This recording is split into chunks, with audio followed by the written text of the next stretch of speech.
Meu filho Gabriel riu na minha cara quando mostrei minha conta bancária com R$ 180. Mãe, você não tem nem dinheiro para um almoço decente, disse ele, gargalhando na frente da namorada Marina. Fiquei quieta, apenas sorri e deixei um envelope pardo em cima da mesa de madeira arranhada da cozinha. Era uma quinta-feira, 16h47 da tarde. Lembro porque o relógio da parede fazia aquele tic-tac irritante que sempre me incomodava. Peguei minha bolsa de couro surrada, aquela que carrego há 12 anos, e disse com calma: abram isso depois que eu sair. Gabriel nem me olhou direito, ainda rindo baixo e sussurrando algo no ouvido da Marina. 5 minutos depois, pelo vidro da janela da vizinha, vi Gabriel segurando os papéis com as mãos tremendo. O riso havia sumido completamente do rosto dele. Marina estava pálida, olhando fixamente para os documentos, porque dentro daquele envelope estava a prova de que minha conta vazia era só uma encenação, e isso foi apenas o começo do que eles descobririam sobre quem realmente controla o dinheiro desta família. Mas para vocês entenderem como chegamos até aqui, preciso voltar no tempo e contar como uma viúva contadora de 56 anos conseguiu construir um patrimônio milionário enquanto fingia ser pobrezinha. Meu nome é Helena Aparecida da Silva, tenho 64 anos e sou contadora há mais de 4 décadas. Quando meu marido Paulo morreu há 8 anos, de infarto fulminante aos 58 anos, Gabriel estava no 3º semestre de engenharia civil numa universidade particular. A mensalidade custava R$ 2.800 por mês, mas meu filho nem imaginava de onde saía esse dinheiro. Paulo sempre cuidava dessas coisas, dizia que mulher não precisava se preocupar com finanças, como eu estava errada em aceitar isso. No velório, enquanto Gabriel chorava e recebia os pêsames, eu já estava calculando. Nossa conta conjunta tinha R$ 38 mil. O apartamento onde morávamos estava avaliado em R$ 420 mil. O carro de Paulo, um Civic 2018, valia uns R$ 85 mil. Por fora, eu tinha uma conta poupança secreta com R$ 67 mil, dinheiro que juntei fazendo contabilidade para pequenos comércios aos fins de semana durante 15 anos. Paulo nunca soube dessa conta. Gabriel, obviamente, não sabia de nada. Aos 20 anos, ele vivia naquela bolha universitária, preocupado com festas, namoradas e futebol. Quando perguntava sobre dinheiro, eu dava respostas vagas. Não se preocupa, filho, mamãe dá um jeito. E eu dava mesmo. Sempre dei. 3 meses depois do funeral, tomei a decisão que mudaria nossas vidas para sempre. Vendi nosso apartamento de 3 quartos na Vila Madalena por R$ 420 mil. Gabriel ficou confuso, mas eu expliquei que precisávamos reduzir os custos. Comprei uma kitnet de 45 metros quadrados num bairro mais afastado, paguei R$ 90 mil à vista. Gabriel odiou. Mãe, que decadência é essa? Meus amigos vão pensar o quê? O que ele não sabia é que eu estava executando um plano. Dos R$ 420 mil do apartamento, usei R$ 90 mil na kitnet, R$ 180 mil para garantir que ele terminasse a faculdade sem se preocupar. E os outros R$ 150 mil? Os outros R$ 150 mil foram o início do meu verdadeiro patrimônio. Procurei seu Osvaldo, um gerente do Banco do Brasil que eu conhecia há 20 anos, de fazer a contabilidade de vários clientes. Helena, você é contadora, sabe como funciona. Renda fixa, CDBs, tesouro direto. Nada de risco, nada de emoção. Só crescimento consistente. Apliquei tudo em produtos conservadores que rendiam entre 0,5% e 0,8% ao mês. Pode parecer pouco, mas com juros compostos, em 8 anos virou uma fortuna que nem eu esperava. Mas o mais importante, nunca contei para Gabriel sobre esse dinheiro. Na kitnet, estabeleci uma rotina simples. Vivia apenas com minha aposentadoria de R$ 3.200. Pagava R$ 890 de condomínio, R$ 350 de mercado, R$ 180 de luz, R$ 120 de internet. Sobrava R$ 1.660 para roupas, remédios e pequenos prazeres. Vida apertada, mas nunca passei necessidade real. E o melhor, Gabriel acreditava que essa era toda a minha renda. Mãe, como você faz para sobreviver só com aposentadoria? Ele perguntava com aquele tom de pena que me irritava. A gente se vira, meu filho. Sua mãe sempre foi boa com números, eu respondia, contando moedinhas na frente dele para reforçar a teatrinha. Quando Gabriel se formou em 2019, veio me procurar com um projeto. Queria abrir um escritório de engenharia, mas precisava de capital inicial. Mãe, eu sei que a senhora não tem muito, mas será que consegue me emprestar uns 80 mil reais? Eu pago com juros baixos, prometo. Fingi que era um sacrifício enorme. Fui ao banco, resgatei exatamente 85.000 reais dos meus investimentos. Na época eu já tinha 340 mil reais aplicados e emprestei para ele. Fizemos até um contrato bonitinho, com parcelas de R$ 2.100 durante 5 anos, juros de 0,3% ao mês, bem abaixo do mercado. Gabriel assinou emocionado, prometendo que ia me pagar religiosamente. Primeira parcela, paga em dia. Segunda parcela, paga com 3 dias de atraso. Terceira parcela, veio acompanhada de um discurso sobre como o escritório estava investindo em crescimento e os retornos iam demorar um pouco mais. A partir da quinta parcela, Gabriel simplesmente parou de pagar. E quando eu cobrava, a resposta era sempre a mesma. Mãe, relaxa aí. Estou construindo o futuro da nossa família. Esse dinheiro está rendendo muito mais no meu negócio do que na sua poupancinha. Minha poupancinha. Se ele soubesse, foi ali que conheci Marina. Gabriel apareceu com ela em casa numa tarde de domingo, todo sorridente. Mãe, quero apresentar minha namorada. Marina era bonita, isso era inegável. Loira de cabelos lisos, unhas sempre feitas, roupas de marca. Vinha de família com dinheiro, pai empresário do ramo de cosméticos, mãe pediatra. Quando pisou na minha kitnet, o desprezo foi instantâneo, mesmo que disfarçado. Que casa aconchegante, dona Helena! Ela disse, olhando ao redor com aquele sorriso falso que eu, como contadora experiente em lidar com pessoas, reconheci imediatamente. Marina era o tipo de mulher que media o valor das pessoas pelo tamanho da casa, pelo carro na garagem, pela marca da roupa. E eu, aos seus olhos, era claramente uma pobrezinha. Nos domingos seguintes, quando eles vinham almoçar, eu observava a Marina estudando cada canto da kitnet. Como ela examinava minha geladeira pequena, meus móveis simples, minha televisão de 32 polegadas. Uma vez, escutei ela cochichando com Gabriel na cozinha. Amor, sua mãe mora num lugar muito pequenininho. Quando a gente casar, ela pode morar com a gente, né? Fica difícil ela pagar tudo sozinha só com aposentadoria. Gabriel respondeu. Marina, minha mãe sempre foi humilde, nunca teve ambições grandes, mas tem um coração enorme. Humilde, sem ambições grandes. Se eles soubessem que a humilde aposentada estava acumulando quase R$500 mil enquanto eles achavam que eu contava centavos, o relacionamento deles evoluiu rápido. Em 6 meses, Marina já dormia na minha casa alguns fins de semana. Em 1 ano, ela falava de casamento. Gabriel estava apaixonado de uma forma que, sinceramente, me preocupava. Ele mudou. Começou a usar roupas mais caras, camisas de R$280, tênis de R$450, trocou o celular velho por um iPhone novinho.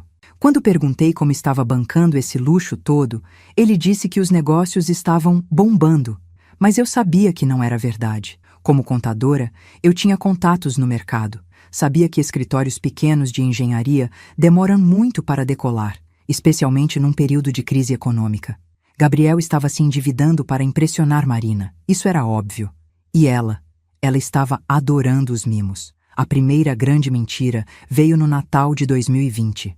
Gabriel apareceu com presentes para todos. Um perfume importado de R$320 para mim, joias para Marina, eletrônicos para os amigos. Quando perguntei como conseguiu comprar tudo isso, ele disse que tinha fechado um contrato grande com uma construtora. Mãe, finalmente o escritório decolou. Vai ver, ano que vem a gente sai dessa kitnet e compra uma casa de verdade para a senhora. Eu sorri e agradeci, mas por dentro estava calculando. Gabriel estava mentindo. Conversei discretamente com Dona Conceição, que fazia limpeza em vários escritórios da região, incluindo o prédio onde Gabriel alugava uma salinha. Dona Helena, o filho da senhora passa metade do tempo fora. Às vezes nem aparece. E quando tá lá, só vi ele numa mesa. Nunca vi movimento de obra, de cliente, essas coisas. Foi quando comecei a suspeitar que meu filho estava vivendo de aparências. E Marina? Marina estava adorando essas aparências. O namoro se transformou em noivado no final de 2021. Gabriel comprou um anel que, pelos meus cálculos, custou pelo menos R$ 8.000. Marina postou nas redes sociais, feliz da vida, mostrando o mimo do amor da sua vida. Eu parabenizei, dei meus parabéns, mas por dentro estava cada vez mais preocupada. De onde Gabriel estava tirando dinheiro para esse padrão de vida? A resposta veio numa conversa que ouvi por acaso. Eles estavam na cozinha da kitnet, achando que eu estava dormindo, e Marina falava baixo. Gabriel, quando a gente casar, sua mãe não pode morar com a gente. Nada contra ela, é uma doce, mas a gente precisa de privacidade. E, sinceramente, ela não tem condições de pagar um lugar sozinha, né? Gabriel suspirou. Eu sei, amor, mas não posso jogar minha mãe na rua. Não é jogar na rua, é pensar prático. Existem residências para idosos muito boas, com preços acessíveis. Ela ia ter companhia, atividades, cuidados médicos, muito melhor do que ficar sozinha nessa kitnet. Residências para idosos. Aos 62 anos, Marina já estava planejando me internar. E Gabriel? Gabriel estava considerando seriamente. O problema, Marina continuou, é que ela não tem renda para pagar uma residência boa. Mas, Gabriel, você é filho único, né? Quando for a hora dela, tudo vem para você mesmo. Essa kitnet, a aposentadoria, a gente consegue vender e usar o dinheiro para nossa casa própria, quando for a hora dela. Marina estava literalmente calculando minha morte como parte do planejamento financeiro do casal. Aquela noite não consegui dormir. Fiquei na poltrona da sala, olhando para o teto, digerindo o que tinha escutado. Meu único filho, o menino que criei sozinha depois que Paulo morreu, o rapaz para quem vendi meu apartamento e paguei uma faculdade caríssima, estava planejando me internar numa residência para idosos, porque eu não tinha condições de viver sozinha. Se eles soubessem que naquele momento eu tinha R$ 523.000 aplicados, rendendo mensalmente mais do que a aposentadoria que eu recebia. Mas resolvi continuar fingindo. Queria ver até onde essa história ia. O casamento foi marcado para março de 2023. Marina organizou tudo com a precisão de uma general. Buffet, decoração, lua de mel nas Maldivas. Quando Gabriel veio me contar os planos, eu perguntei inocentemente: "E como vocês vão pagar tudo isso, meu filho?" "Mãe, a Marina tem uma família estruturada. O pai dela está ajudando com os custos. E meu escritório está indo muito bem. Estou conseguindo juntar uma graninha." Mentira. Eu sabia que era mentira, porque Gabriel havia solicitado um empréstimo pessoal de R$ 45.000 no banco onde eu tinha conta. Como ex-funcionária do sistema financeiro, ainda tinha contatos que me informavam essas coisas. Meu filho estava se afundando em dívidas para bancar um estilo de vida que não podia pagar. Mas o pior ainda estava por vir. 2 meses antes do casamento, Gabriel veio me procurar com uma conversa estranha. Estava nervoso, suava frio, falava enrolado. "Mãe, preciso te perguntar uma coisa meio delicada." "Fala, meu filho. A senhora tem algum dinheiro guardado? Alguma reserva que eu não conheço? Porque apareceu uma oportunidade de investimento incrível e eu preciso de R$ 50.000 até sexta-feira." Fingi não entender. "Gabriel, você sabe que eu só tenho a aposentadoria. De onde eu tiraria R$ 50.000? Ele ficou inquieto, mexia no cabelo, olhava para os lados. "É que..." Marina comentou que todas as mulheres da idade da senhora guardam dinheiro em casa, debaixo do colchão, essas coisas. Ela disse que a avó dela tinha uma fortuna escondida e a família só descobriu depois que ela morreu. Marina estava investigando se eu tinha dinheiro escondido e Gabriel estava sendo usado como ferramenta dessa investigação. "Meu filho", respondi com a voz mais doce que consegui. "Se eu tivesse 50.000 reais escondidos em casa, você acha que estaria morando nessa kitnet, comprando sabão em promoção e juntando cupom de desconto?" Gabriel parecia envergonhado. "Desculpa, mãe. É que a Marina disse..." "A Marina disse o quê, exatamente?" "Que a gente devia conversar com a senhora sobre... sobre planejar o futuro, organizar suas finanças, essas coisas. Organizar minhas finanças." Que delicadeza. 2 dias depois, Marina veio me visitar sozinha. Chegou com um bolo de cenoura comprado numa confeitaria cara e aquele sorriso falso de sempre. "Dona Helena, trouxe um docinho para a senhora. Sei que gosta de coisas caseiras." Caseiras. O bolo custou R$ 35 numa confeitaria. Conversamos sobre trivialidades, tempo, novelas, fofocas do bairro, até que Marina puxou o assunto de forma que achou sutil. Dona Helena, a senhora já pensou em organizar melhor suas finanças? Tipo, colocar tudo num lugar só, fazer um planejamento para a aposentadoria? Como assim, filha?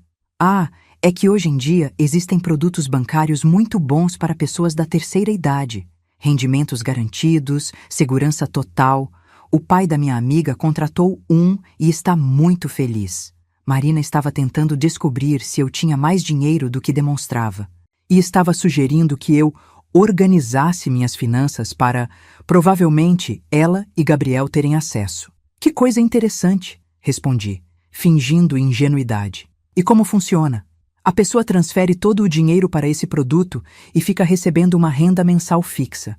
É muito mais seguro do que guardar dinheiro em casa ou em conta corrente simples. Mas, Marina, querida, eu não tenho dinheiro para transferir. Só tenho a aposentadoria mesmo. Ela insistiu. Dona Helena, todo mundo tem algum dinheirinho guardado. Não precisa ter vergonha. É até normal da geração da senhora. Minha avó também era assim, desconfiada de banco. Eu sorri e mudei de assunto, mas entendi perfeitamente o que estava acontecendo. Marina e Gabriel estavam investigando minha situação financeira e, pelo jeito que ela falou, estavam convencidos de que eu tinha mais dinheiro do que admitia. Se eles soubessem que estavam certos... O casamento aconteceu numa chácara bonita em Mairiporã.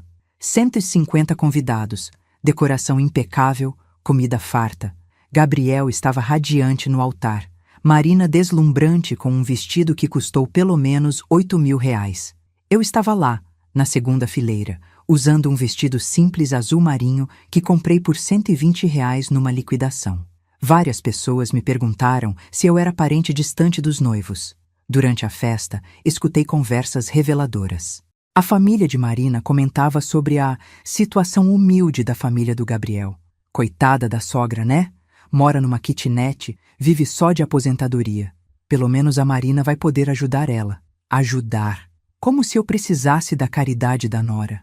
Mas foi na lua de mel que tudo ficou claro. Gabriel e Marina passaram 15 dias nas Maldivas. Postaram fotos em resorts 5 estrelas, restaurantes caros, passeios de helicóptero. Quando voltaram, Gabriel veio me contar sobre a viagem maravilhosa, os lugares incríveis que visitaram, os planos que tinham para o futuro. E como foi o gasto, meu filho? Deve ter custado uma fortuna. Ah, mãe, a família da Marina ajudou bastante e eu consegui uns contratos bons antes de viajar. Mais mentiras, porque 3 dias depois do retorno, Gabriel me ligou em pânico. Mãe, aconteceu uma coisa grave no escritório. Preciso de R$ 15.000 urgente, ou vou ter problemas sérios. E que tipo de problema, Gabriel? Um cliente está ameaçando me processar. Houve um erro no projeto e... Mãe, é complicado. Você consegue me emprestar?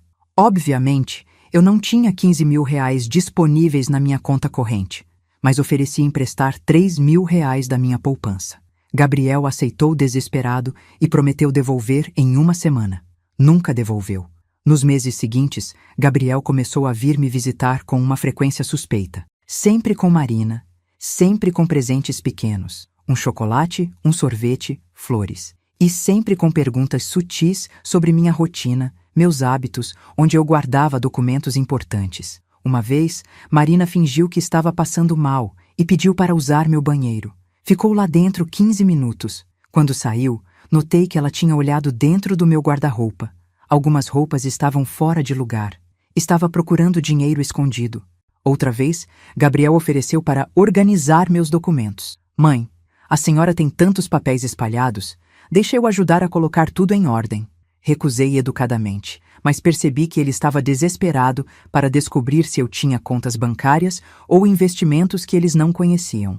O que eles não sabiam é que meus documentos mais importantes ficavam num cofre alugado no centro da cidade, e que nesse cofre estavam os comprovantes de aplicações que já somavam mais de R$ 680.000. Em dezembro de 2023, Gabriel e Marina compraram um apartamento. 2 quartos, uma suíte, sacada gourmet, piscina no prédio. Valor: R$ 380 mil, financiados em 35 anos. Gabriel veio me contar com orgulho. Mãe, finalmente conseguimos nossa casa própria. E olha, tem um quartinho perfeito para a senhora, quando quiser nos visitar. Quartinho para visitas. Não era mais sobre me abrigar quando necessário. Era sobre me confinar quando conveniente. Marina explicou os detalhes. Dona Helena, quando a senhora ficar mais velhinha e não conseguir mais cuidar da kitnet sozinha, pode vir morar com a gente. Vai ser muito melhor. Terá companhia, alguém para ajudar com remédios, compras. E eu fingiria precisar dessa caridade. Mas foi no Natal de 2023 que tudo mudou. Eles me convidaram para a ceia no apartamento novo. Eu levei uma rabanada que fiz em casa e uma garrafa de vinho de R$ 25. Gabriel e Marina receberam presentes caros dos pais dela. Um relógio de R$ 1.200 para ele. Um conjunto de joias de R$ 2.800 para ela. Quando chegou a hora de abrir meu presente, uma camisa social de R$ 80 para Gabriel e um perfume nacional de R$ 45 para Marina, a reação foi constrangedora. Gabriel tentou disfarçar, mas Marina foi transparente na decepção. Que fofo, dona Helena. A senhora sempre consegue encontrar coisinhas tão práticas. Coisinhas práticas. Meus presentes eram coisinhas práticas porque eu era pobrezinha e não podia comprar nada melhor. Depois da ceia, enquanto eles organizavam os presentes caros na estante nova, escutei uma conversa no quarto. Marina falava baixo, mas eu captei cada palavra. Gabriel, sua mãe não pode continuar gastando o pouco dinheiro que tem com presentes para nós. Fica até constrangedor receber essas coisas. É desperdício. Você tem razão. Gabriel concordou. Mas como falo isso para ela? Não fala. Simplesmente para de dar presentes para ela também. Aí ela entende a mensagem. Parar de dar presentes para eu entender a mensagem. Meu único filho estava combinando como me educar financeiramente. Naquela noite, voltando para a casa de Uber, porque Gabriel não se ofereceu para me levar, disse que estava cansado. Tomei a decisão final. Ia descobrir exatamente o que esses dois estavam planejando para mim.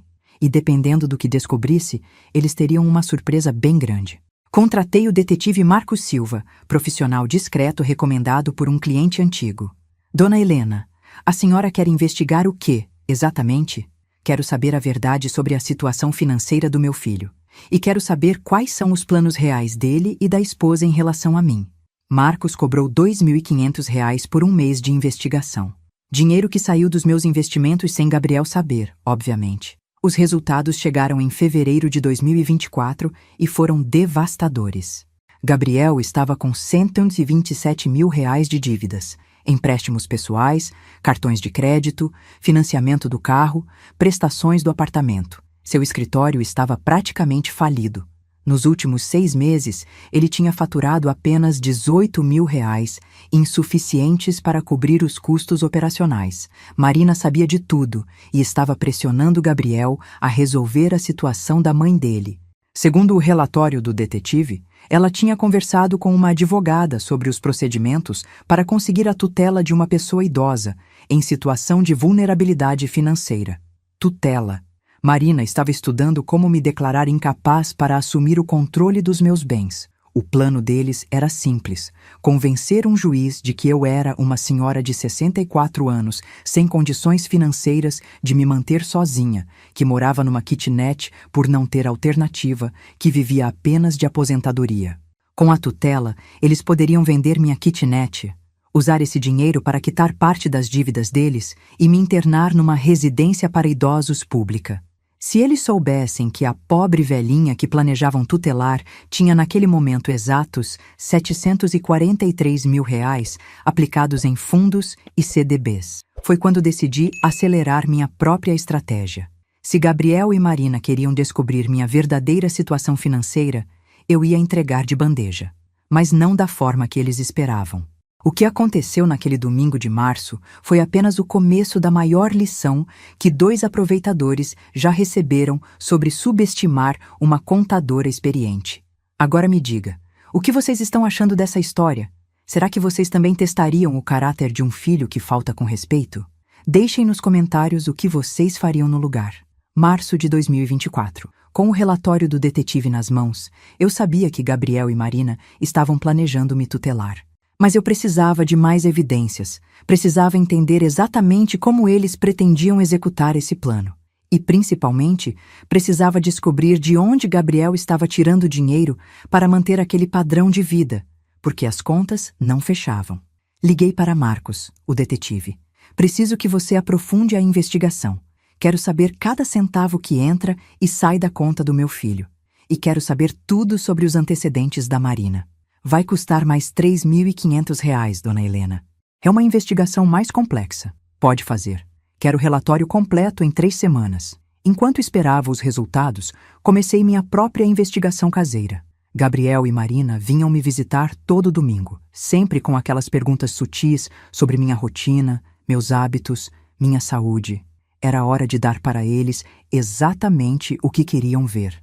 Comecei a fazer pequenas encenações. Domingo seguinte, quando eles chegaram, eu estava na cozinha contando moedas em potes de vidro. "Oi, mãe, o que está fazendo?" Gabriel perguntou. "Ah, filho, estou juntando o trocadinho do mês para pagar a conta de luz. Está difícil, viu? A aposentadoria não dá para mais nada." Marina se aproximou interessada. "Dona Helena, a senhora não tem uma reserva de emergência? Um dinheirinho guardado para imprevistos?" "Que dinheirinho, filha? Se tivesse, não estaria aqui contando centavos." Eles trocaram olhares. Gabriel perguntou: "Mãe, e se aparecer alguma emergência? Algum problema de saúde? Alguma coisa assim?" "Aí vai ter que ser SUS mesmo, meu filho. Não tenho condições de pagar plano de saúde particular."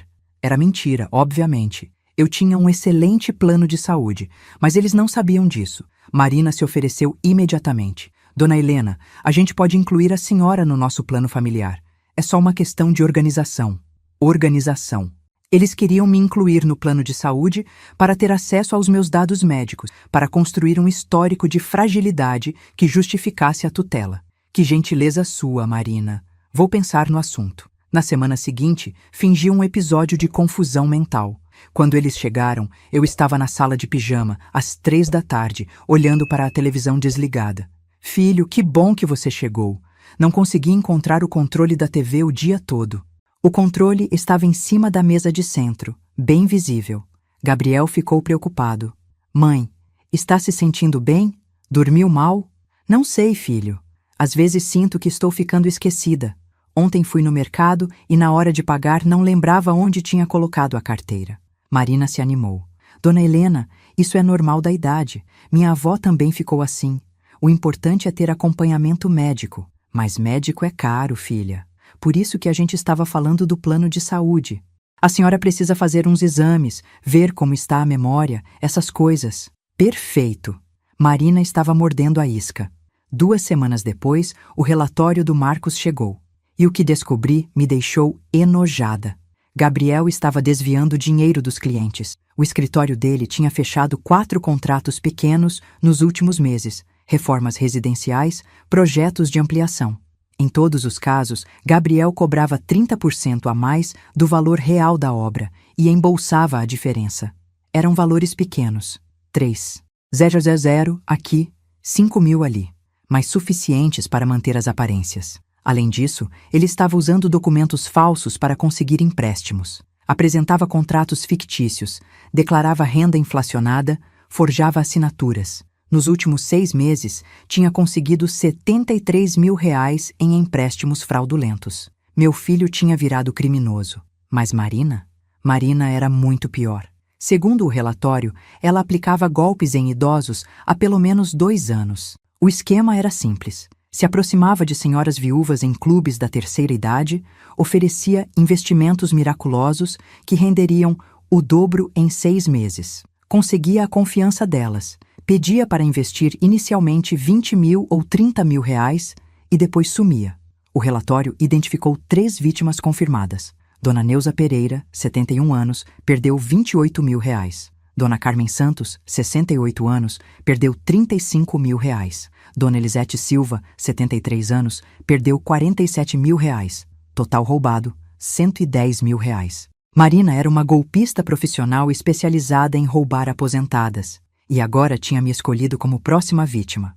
O relatório também revelou detalhes sobre o plano deles. Marina já tinha consultado 2 advogados especializados em tutela de idosos. O primeiro disse que seria difícil conseguir a tutela de alguém aparentemente lúcido. O segundo foi mais específico. Para conseguir a tutela, vocês precisam provar que a idosa não tem condições de administrar seus próprios bens. Documentem situações de confusão mental, gastos desnecessários, esquecimentos. Com um laudo médico e evidências de incapacidade, um juiz pode deferir. Eles estavam coletando evidências para me declarar mentalmente incapaz. Mas havia mais. Marina tinha conversado com uma assistente social sobre opções de cuidado para idosos dependentes. Visitou 3 asilos públicos na região. Pesquisou preços de residências geriátricas acessíveis. O plano era me internar no mais barato possível. R$800 por mês. Vender minha kitnet, quitar as dívidas deles e ainda sobrar uma graninha para o apartamento dos sonhos que queriam comprar. Eu estava tremendo de raiva quando terminei de ler o relatório. Meu único filho, o menino que criei com tanto carinho, tinha se tornado um criminoso. E a nora que eu tentava aceitar era uma vigarista profissional que se especializava em roubar mulheres da minha idade. Mas o que mais me revoltou foi descobrir como eles falavam de mim pelas costas. Segundo o relatório, Marina se referia a mim como a velhota nas conversas com amigas. Gabriel reclamava que eu era um peso financeiro, que ele não conseguia se livrar. Eles apostavam que eu duraria uns 5, 6 anos no máximo, internada, e depois poderiam finalmente viver em paz. Viver em paz. Minha morte seria uma libertação financeira para eles. Naquela noite não consegui dormir. Fiquei andando pela kitnet, olhando as fotos de Gabriel pequeno penduradas na parede. O menino sorridente que brincava no parque, que me abraçava no Dia das Mães, que me chamava de melhor mãe do mundo. Onde esse menino tinha se perdido? Mas não era hora de sentimentalismo. Era hora de agir. Na segunda-feira, liguei para meu advogado, Dr. Roberto Mendes, que cuidava dos meus assuntos há 15 anos. Roberto, preciso urgente de uma reunião. Tenho uma situação delicada para resolver. No escritório dele, expliquei toda a situação. Mostrei o relatório do detetive, contei sobre o plano de tutela, revelei os crimes que Gabriel e Marina estavam cometendo. Roberto ficou chocado. Helena, isso é muito sério. Seu filho está cometendo estelionato, apropriação indébita, falsificação de documentos. A nora dele é golpista profissional. Você precisa tomar decisões urgentes. Que tipo de decisões? Primeiro, proteger seu patrimônio. Se eles conseguirem a tutela, terão acesso a tudo. Segundo, decidir se quer processar criminalmente ou tentar resolver em família. Terceiro, planejar como se proteger de futuros ataques. Expliquei que queria dar uma chance final para Gabriel. Quero confrontá-los com a verdade e ver como eles reagem. Se mostrarem arrependimento genuíno, talvez a gente resolva isso sem destruir a família. Mas se insistirem no plano, aí você parte para a guerra. Roberto me ajudou a blindar meu patrimônio. Transferimos parte dos investimentos para uma conta offshore nas Ilhas Cayman. Criamos um trust nominal com meu irmão Antônio como beneficiário aparente. Reorganizamos a estrutura patrimonial de forma que, mesmo se Gabriel conseguisse a tutela, não teria acesso aos valores principais. Helena, com essas mudanças, oficialmente você tem apenas a aposentadoria e a kitnet. Todo o resto está protegido em estruturas que eles não conseguem tocar. Perfeito. Era exatamente o que eu precisava. 2 semanas depois, Gabriel veio me visitar com uma novidade. Estava agitado, falava rápido, gesticulava demais. Mãe, apareceu uma oportunidade incrível de investimento. Um amigo meu está montando uma construtora e está oferecendo sociedade para pessoas próximas. Que tipo de sociedade, filho? Um investimento inicial de R$50 mil que pode render 200% em um ano. É uma oportunidade única, mãe. Golpe.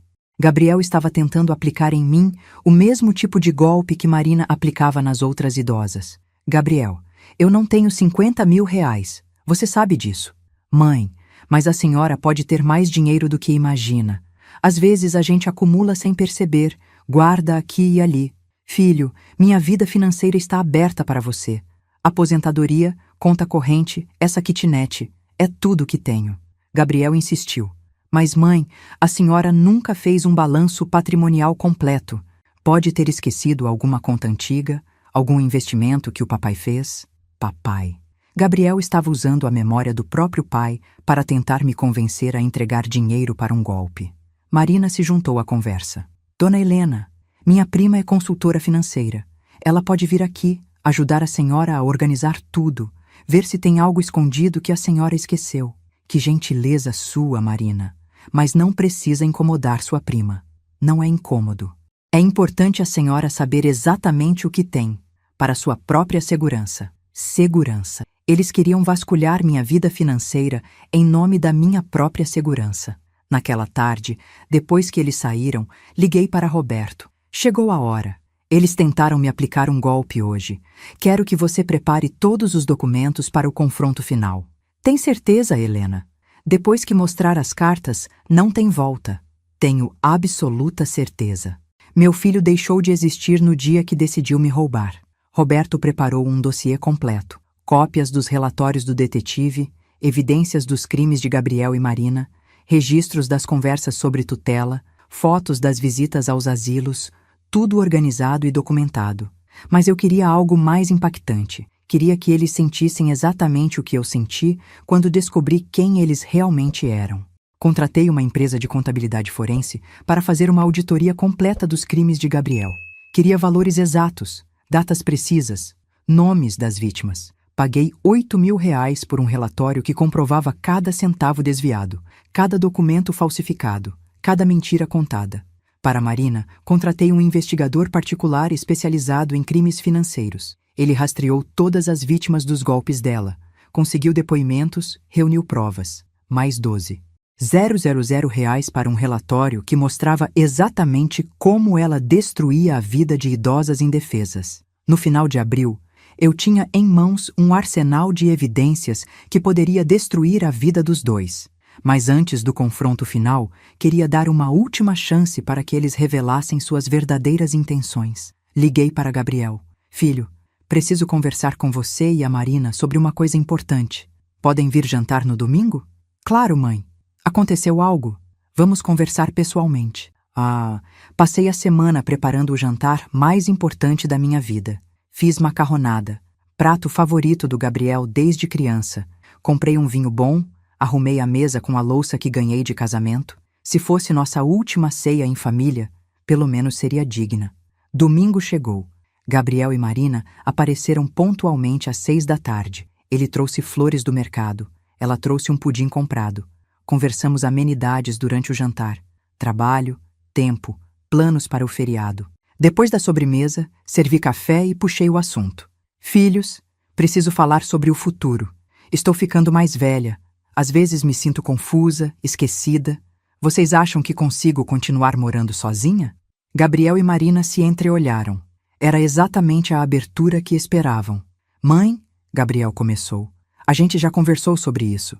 A senhora está numa idade em que precisa de mais cuidados, mais atenção. Marina completou. Dona Helena, não é que a senhora não consiga viver sozinha. É que seria muito melhor ter alguém por perto, sabe? Para ajudar com medicamentos, compras, emergências. E vocês têm alguma sugestão? Gabriel respirou fundo.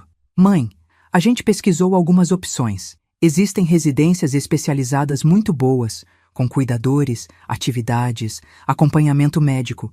A senhora teria muito mais qualidade de vida. Residências especializadas? Repeti. Vocês quer dizer asilos? Marina se apressou. Não, dona Helena. São lugares modernos com estrutura excelente. A senhora teria quarto próprio, 3 refeições, lavanderia, limpeza. Não ia precisar se preocupar com nada. E como pagaríamos isso? Gabriel respondeu. Mãe, a senhora tem essa kitnet. Se vender, dá para pagar uns 3, 4 anos numa residência boa. E depois, com a aposentadoria da senhora e uma ajuda nossa, a gente mantém. Mentira. Eles tinham pesquisado apenas asilos públicos de R$ 1.800 mensais. Queriam vender minha kitnet, embolsar a diferença e me internar no mais barato possível. E se eu não quiser ir para uma residência? Silêncio constrangedor. Gabriel mexeu no cabelo, Marina olhou para as unhas. Mãe, Gabriel finalmente disse, às vezes a gente não tem escolha. Quando a pessoa fica mais frágil, a família precisa tomar decisões difíceis. Decisões difíceis como me internar contra minha vontade? Não é contra sua vontade, mãe. É pelo seu próprio bem. Foi quando eu soube que não havia mais volta. Meu filho estava disposto a me internar à força se eu não aceitasse voluntariamente. Levantei da mesa. Gabriel, Marina, preciso mostrar uma coisa para vocês. Fui até o quarto e voltei com um envelope pardo.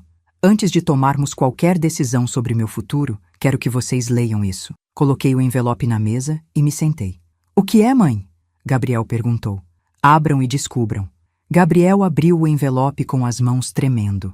Marina se aproximou para ler junto. Por 30 segundos, eles ficaram em silêncio absoluto, olhando os papéis. Então Gabriel ergueu os olhos, pálido. Mãe, o que é isso? É a verdade, meu filho. A verdade sobre quem vocês realmente são. O confronto final estava apenas começando. Gente, será que vocês conseguem imaginar a cara do Gabriel e da Marina quando viram o que tinha naquele envelope? O que vocês acham que eu descobri sobre eles? Comentem aí embaixo o que vocês fariam se descobrissem que o próprio filho está planejando roubar vocês. Gabriel segurava os papéis com as mãos tremendo. Marina estava branca, olhando fixamente para o relatório do detetive. Eu me servi mais café, calmamente, e esperei eles digerirem o que estavam vendo. O primeiro documento era o relatório completo sobre os crimes de Gabriel. Cada centavo desviado dos clientes, cada empréstimo fraudulento, cada documento falsificado, nomes, datas, valores, tudo documentado com precisão contábil. O segundo documento era ainda pior, o dossiê sobre Marina. Fotos dela se aproximando de idosas em clubes da terceira idade, registros das transferências bancárias das vítimas, depoimentos das 3 senhoras que ela roubou. Havia até uma gravação de áudio onde ela explicava para uma amiga como: essas velhinhas são fáceis de convencer quando você usa os argumentos certos. O terceiro documento era o que mais os chocou. Cópias das conversas deles sobre meu futuro. O plano de tutela, as visitas aos asilos, os orçamentos de residências geriátricas, tudo transcrito palavra por palavra. Gabriel foi o primeiro a reagir. Mãe, eu posso explicar. Explicar o quê, Gabriel? Como você desviou 47,00 reais dos seus clientes? Como falsificou documentos para conseguir empréstimos? Como planejou me internar para roubar minha casa? Marina tentou se levantar. Dona Helena, isso é um mal-entendido. Senta, Marina. Minha voz saiu gelada. Você não vai sair daqui até eu terminar de falar. Peguei mais documentos da gaveta. Marina Santos Silva, 32 anos, formada em administração, desempregada há 2 anos, especialista em aplicar golpes em mulheres viúvas da terceira idade. Prejuízo causado às vítimas identificadas, 110 mil reais. Coloquei na mesa as fotos dela com as vítimas. Dona Neuza Pereira, 28 mil reais roubados. Dona Carmen Santos, 35 mil reais. Dona Elisete Silva, 47 mil reais. Quer que eu continue? Marina estava chorando. Dona Helena, eu mudei, eu não faço mais isso. Não faz mais porque agora você tem um plano maior. Aplicar o golpe final na sogra trouxa que acha que você é uma boa menina. Gabriel tentou intervir. Mãe, para com isso. A Marina não...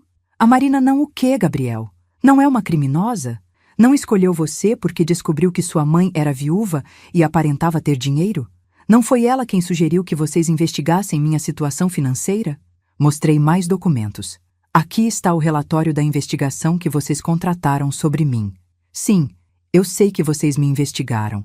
Sei que vasculharam minha casa procurando dinheiro escondido. Sei que consultaram advogados sobre tutela de idosos. Sei que visitaram asilos para escolher o mais barato. O silêncio era sepulcral. Gabriel olhava para Marina como se a visse pela primeira vez. Marina soluçava baixinho, sabendo que não havia mais como negar nada. Mas sabem o que vocês não sabem? Continuei, servindo mais café com toda a calma. Vocês não sabem quem eu realmente sou. Peguei outro envelope, este bem grosso. Gabriel, você acha que sua mãe é uma pobrezinha aposentada que vive de 200 reais por mês, que mora numa kitnet porque não tem opção, que conta centavos para pagar as contas. Abri o envelope e espalhei extratos bancários na mesa. Conta corrente do Banco do Brasil, 180 reais. Essa vocês conhecem. Conta poupança do Bradesco, R$ 47 mil. Aplicação em CDB do Itaú, R$ 156 mil. Fundo de investimento do Santander, R$ 298 mil. Tesouro Direto, R$ 187 mil. LCI da Caixa, R$ 132 mil. Gabriel pegou os extratos, conferindo os valores, boquiaberto. Somando tudo, fiz a pausa dramática. Sua mãe pobrezinha tem exatos R$ 820 mil em investimentos. Isso sem contar os imóveis. Marina parou de chorar e olhou para mim com os olhos arregalados.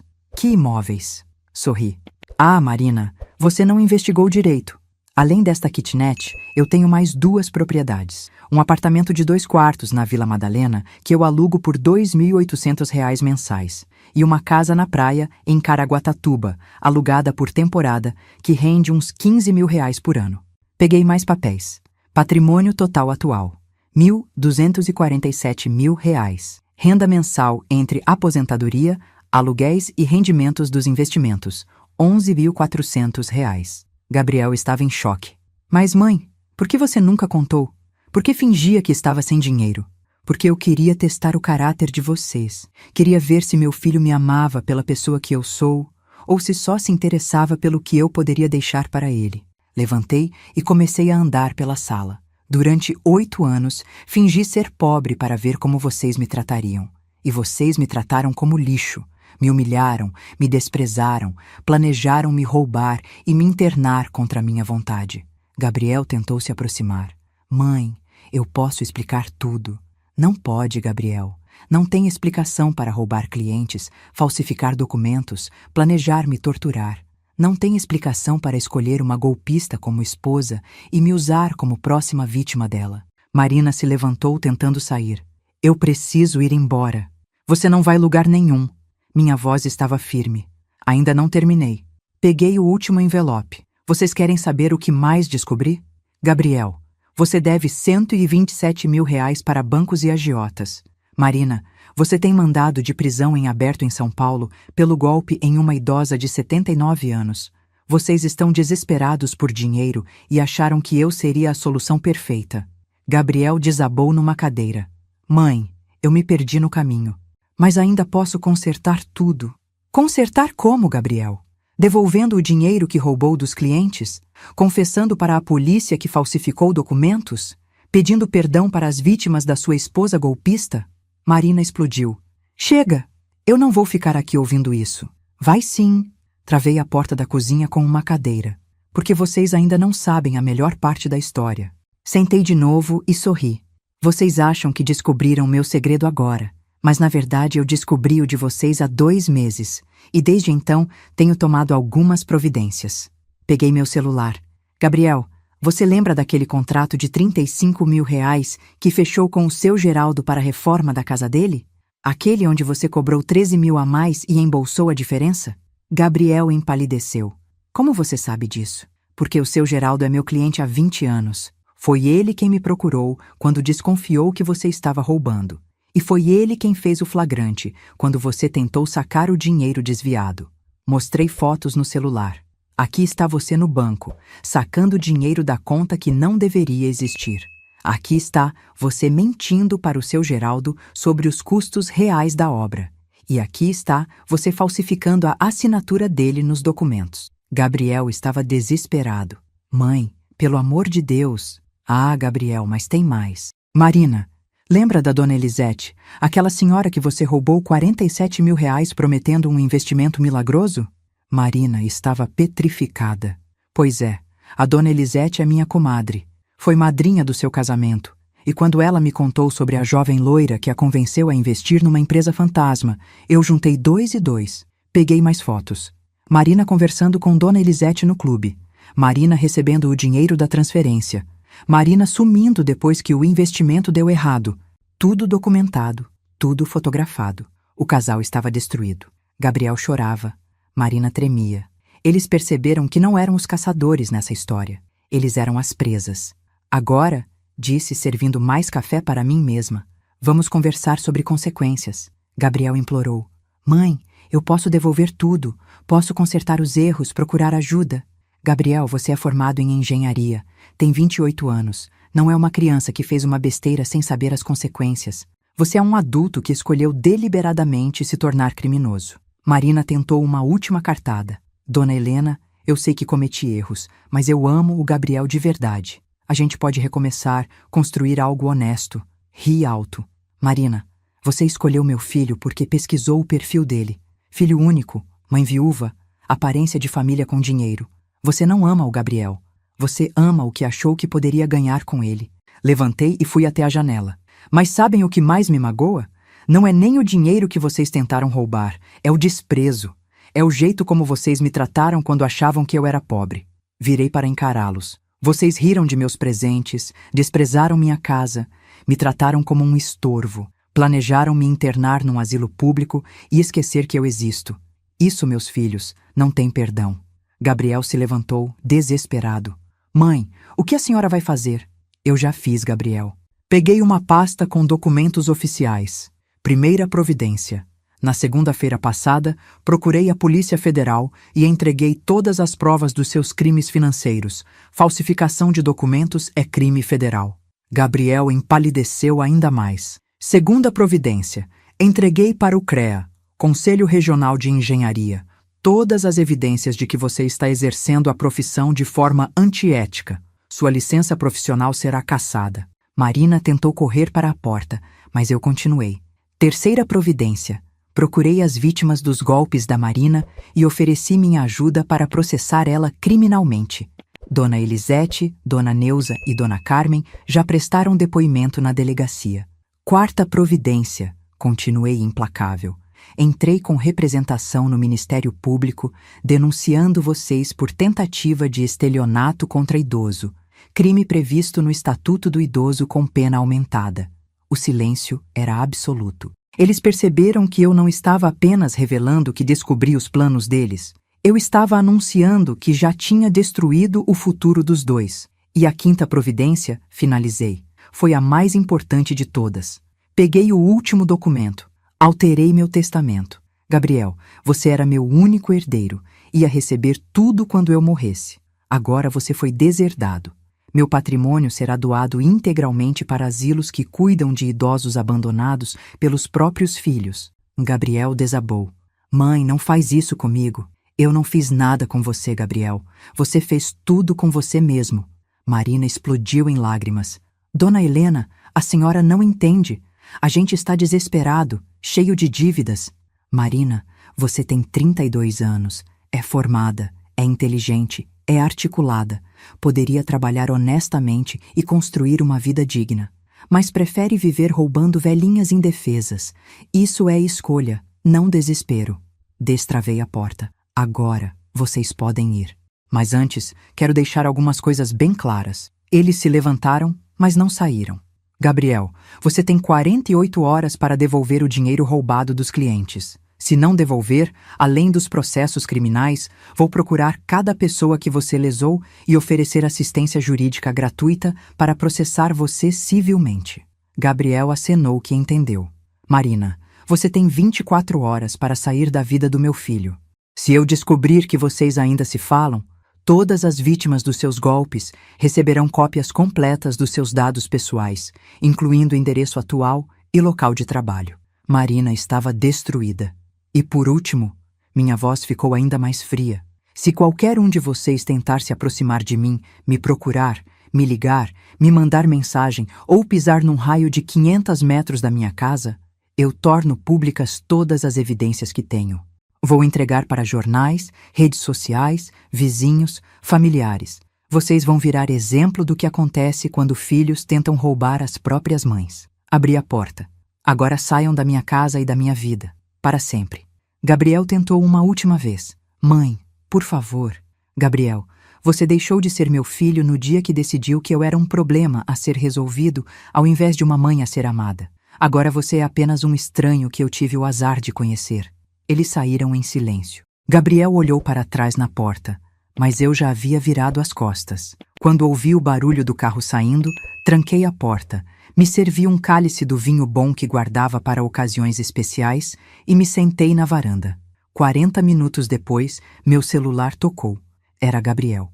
Atendi. Não falei que não queria mais contato? Mãe, por favor, me deixe explicar uma coisa. Você tem 1 minuto. Eu sei que errei, sei que decepcionei a senhora, mas eu mudei. Posso ser diferente. A Marina já terminou comigo, ela saiu de casa. Eu posso devolver o dinheiro, procurar ajuda, recomeçar. Gabriel, você não mudou. Você foi descoberto. Só está arrependido porque foi pego. Não é verdade, mãe. Eu te amo de verdade. Gabriel, se você me amasse, não teria planejado me internar num asilo público para roubar minha casa. Se você me amasse, não teria escolhido uma golpista que se especializou em roubar mulheres da minha idade. Se você me amasse, teria me tratado com respeito quando achou que eu era pobre. Silêncio do outro lado. Meu filho, amor verdadeiro não muda de acordo com a conta bancária da pessoa. Amor de filho não planeja como se livrar da mãe da forma mais barata possível. O que você sentia por mim não era amor, era interesse. Gabriel chorou no telefone. Mãe, me dá uma chance de provar que mudei. Gabriel, eu te dei 28 anos de chances. Te criei sozinha, paguei sua faculdade, emprestei dinheiro para seu escritório, aguentei suas mentiras, aceitei seus desrespeitos. Cansei de dar chances para quem não merece. Mas, mãe...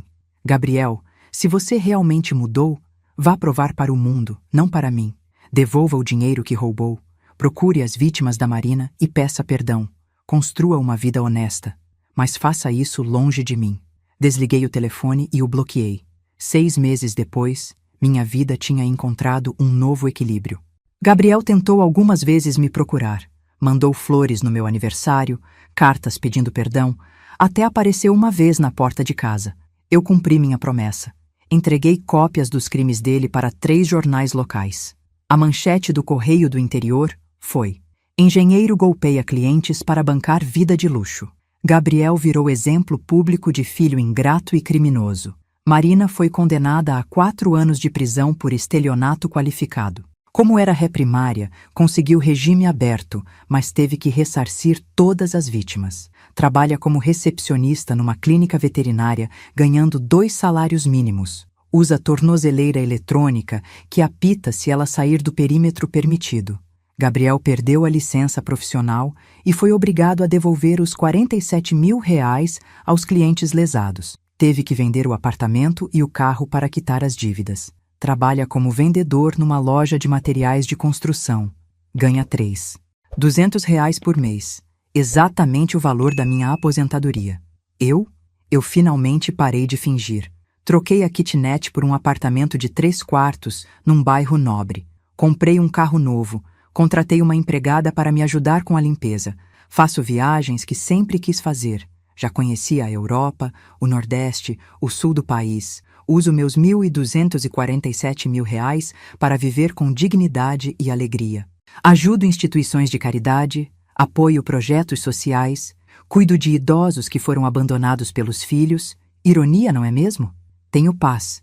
Durmo tranquila, sabendo que não preciso mais fingir ser quem não sou para agradar pessoas que não me merecem. Não preciso mais aceitar migalhas de afeto de quem deveria me dar amor incondicional. Gabriel me ensinou uma lição valiosa. Família não é sangue, é escolha. E eu escolho estar rodeada apenas de pessoas que me valorizam pelo que sou, não pelo que posso dar. Tem uma frase que leio toda manhã, colada no espelho do banheiro. Você não nasceu para ser conveniente para quem não te convém. E é exatamente assim que vivo agora. No mês passado, encontrei Gabriel no supermercado. Ele estava na fila do caixa com produtos básicos: arroz, feijão, macarrão, frango, nada de supérfluos. Quando me viu, o rosto dele se iluminou. Mãe! Eu passei direto, como se fosse um estranho qualquer, porque é isso que ele é para mim agora, um estranho que eu tive o azar de conhecer. Minha conta bancária pode ter começado com R$ 180 naquele domingo fatídico, mas minha dignidade sempre foi milionária. E foi exatamente isso que meu ex-filho nunca entendeu. Se essa história tocou seu coração, se você já viveu uma situação parecida ou conhece alguém que passou por isso, deixe seu comentário contando de onde você está assistindo. Compartilhe este vídeo com quem precisa saber que nunca é tarde para recuperar a dignidade. Curta, se inscreva no canal para mais relatos reais de pessoas que encontraram forças para mudar suas vidas e clique agora na história que está aparecendo na sua tela, porque toda história de dor pode se transformar numa história de vitória.